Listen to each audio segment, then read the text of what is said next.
Hello, my fellow reading enthusiasts. It is Renee with Renee in the Middle here again. I am bringing to you today the books that I will be reading for a readathon.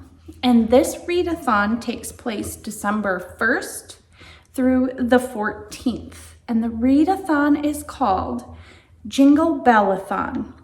The host of this is TheBrightSideGirl. You can find her here on YouTube and on Instagram. And she is also on Storygraph and Goodreads, I believe. So she is hosting it, and she does create these readathons in Storygraph so everybody can see what other people have read, how many people have completed their prompts. It's pretty fun. So you can go in there and you can assign what books you want to read for each prompt. So I have done that, and today is the last day of November. Happy belated Thanksgiving to all of you. I hope you enjoyed some time with family or friends. I did. I had both of my children home, and my son's girlfriend was here, and it was just great to have the house full again. They have been gone for several years, so it's always nice to have them back in the house.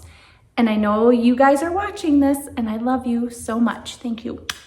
Okay, so anyways, back to the readathon.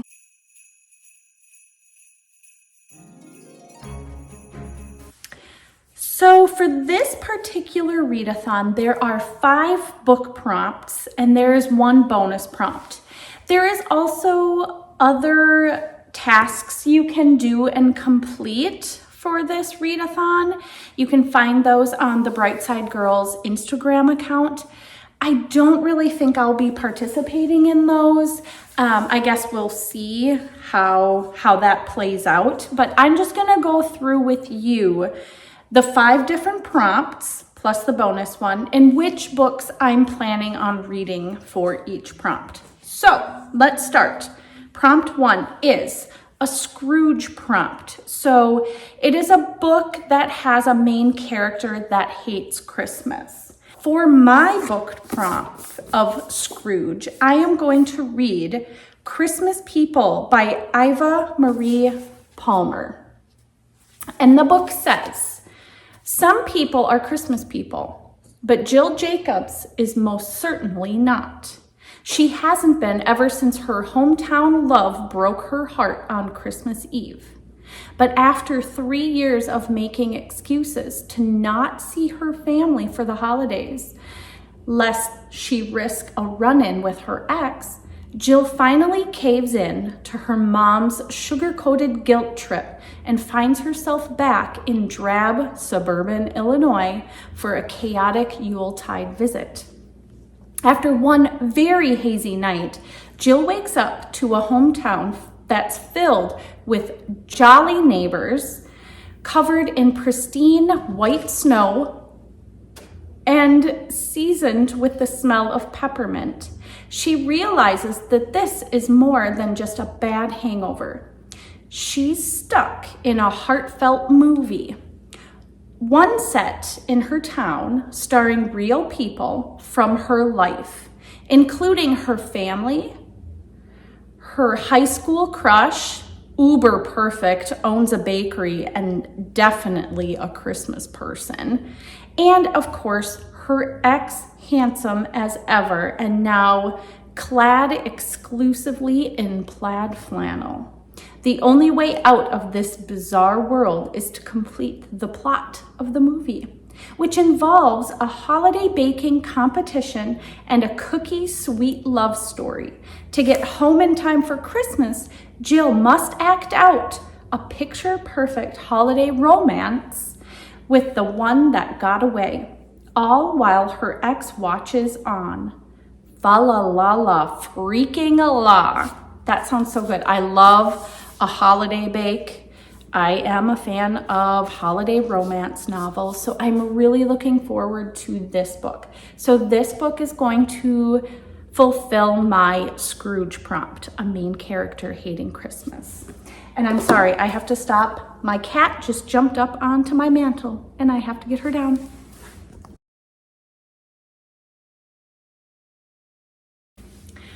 The second prompt is a fezziwig, a holiday party. So for this prompt, I will be reading A Cider Shop Mystery, Apple Cider Slang by Julie Ann Lindsay. So it's a little like cozy mystery book. It says, one rotten apple. Blossom Valley, West Virginia, is home to Smythe Orchards, Winnie and her granny's beloved 25-acre farm and family business. But any way you slice it, it's struggling. That's why they are trying to drum up business with the first annual Christmas at the Orchard, a good old-fashioned holiday festival with enough delicious draw to satisfy apple-picking locals and cider-loving tourists alike, until the whole endeavor takes a sour turn when the body of Nadine Cooper, Granny's longtime grudge holiday nemesis, is found lodged in the apple press. Now, with Granny the #1 suspect, Winnie is hard-pressed to prove her innocence before the real killer delivers another murder. So I love cozy mysteries. I know that a lot of them are very easy to predict, same with holiday romances, but it's just one of those cozy things I love where you don't, when I read for entertainment. I wish I was a person that read for like nonfiction learning stuff, and I'm just not. I am reading for entertainment, unless the nonfiction is a very big topic that I am really into, then I would do that. But anyways, my second prompt, which is fezziwig, I will be doing apple cider slang. Okay, so the third prompt is a Tiny Tim prompt. So it is a heartwarming read. The book that I am going to read for this prompt is Merry Xmas by Courtney Walsh. I feel like all of her reads are very heartwarming. They're feel good. So I am hoping that this will fulfill it. I think it will. The book says, I haven't been home for Christmas in 8 years. But that's about to change. This year, I'm traveling to my small hometown to convince my producer to make me the permanent host of Good Day Denver. The plan: charm viewers by sharing my favorite family Christmas traditions, and in turn, get the likes, clicks, and shares to land the job. Not the plan: running into my ex-boyfriend in my house for Christmas. But here he is, a guest of my mother, who apparently had more trouble letting go of Max Weber than I did. Unfortunately, he is as handsome and charming and talented and annoying and frustrating and flirty as ever.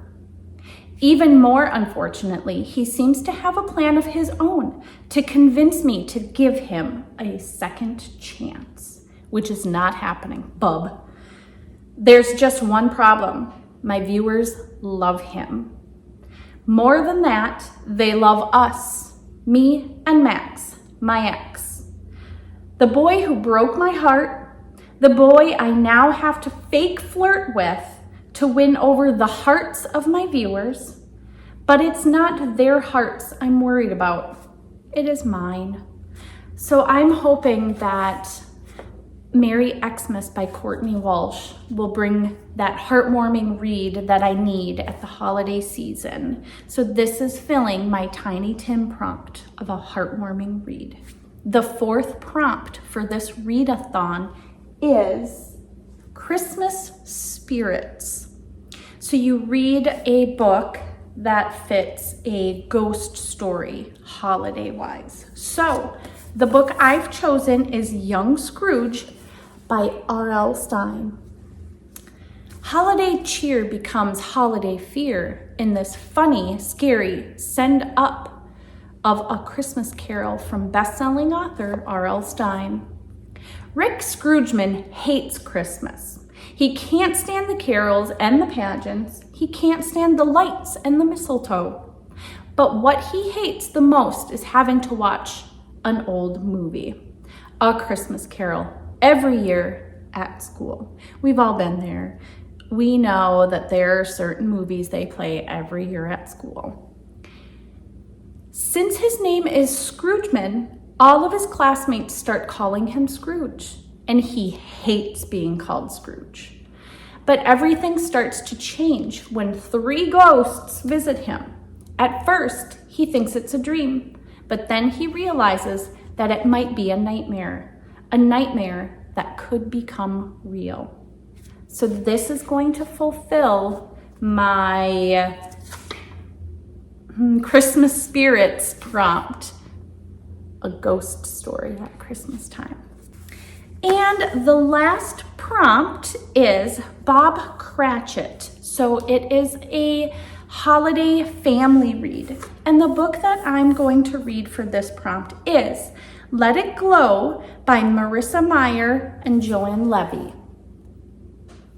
This is a book about 2 girls that run into each other, and one celebrates Hanukkah and one celebrates Christmas, and they look exactly alike. They're both adopted children, and they decide that they are going to swap places for the holiday times to see if they can get away with this fun joke, I guess you could call it. So it says, it's time to let it glow. This is who we are. Together we will glow, shining brighter than the stars on both Hanukkah and Christmas Day. It's time for us to celebrate. With warmth and love and lots of snow, you and me will let it glow. So it shows here the Hanukkah house and the Christmas apartment. So these 2 have swapped, and they are going to live the holidays out in the other person's place and see if they can get away with swapping lives, if their family can find out if it's them. So this is going to fulfill my Bob Cratchit's family read prompt. The bonus prompt for this readathon is reading A Christmas Carol or an adaptation of A Christmas Carol. And since it's a bonus prompt, I am going to cheat a little bit. I am just going to count Young Scrooge in both the Christmas Spirits prompt and the bonus prompt. I do have a Christmas Carol graphic novel at work that I might grab to use for that prompt, but I'm not sure yet. I might just use this. It wouldn't take very long to read the graphic novel, so we'll see what I feel like. So this concludes what I will be reading for the Jinglebellathon that is hosted by TheBrightSideGirl. I will leave a link down below to her announcement.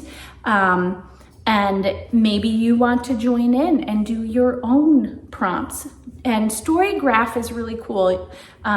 It's kind of like Goodreads, but a little different. And at the end of each month, you can actually print out a calendar or share your calendar of what your reads were for that month on a social media platform. I find that kind of fun. So I hope you all enjoy the start of the holiday time. And until we meet again, sweet reading, everyone. Bye.